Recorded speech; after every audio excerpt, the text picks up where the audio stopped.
Question. What is your vision or dream for the future of herbalism or herbal medicine in the United States? My dream would be greater integrated inclusivity of all kinds of different herbalists. Genders, cultures, races, approaches, right?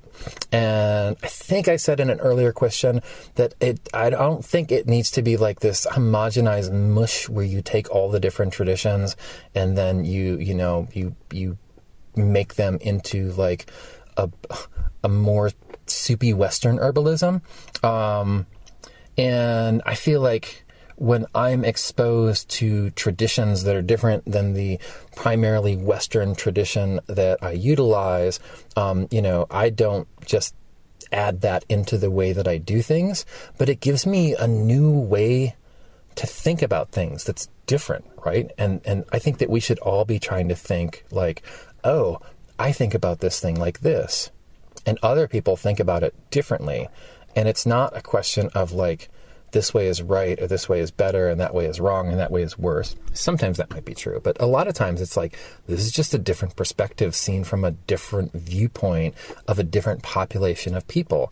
And the more that we can see that expressed, the more that we can all learn from that. And we, again, don't need to integrate it into like, a mush Western herbalism that takes everything from all the other traditions.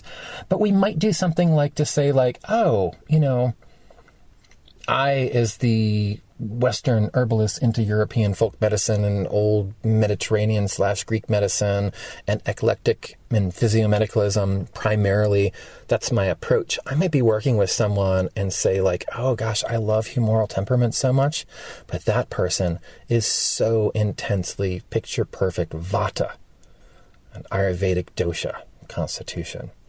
And like, do I know enough to sort of like address that from my perspective, or do I feel like it's a good fit?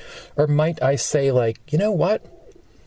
I think someone from working within an Ayurvedic tradition might be a better fit for you, and just like send someone along to someone that might fit them better or work with them better. I'd really like to see that. I'd really love to see greater representation of more points of view and more experiences become the norm in herbal medicine in the U.S. and all over.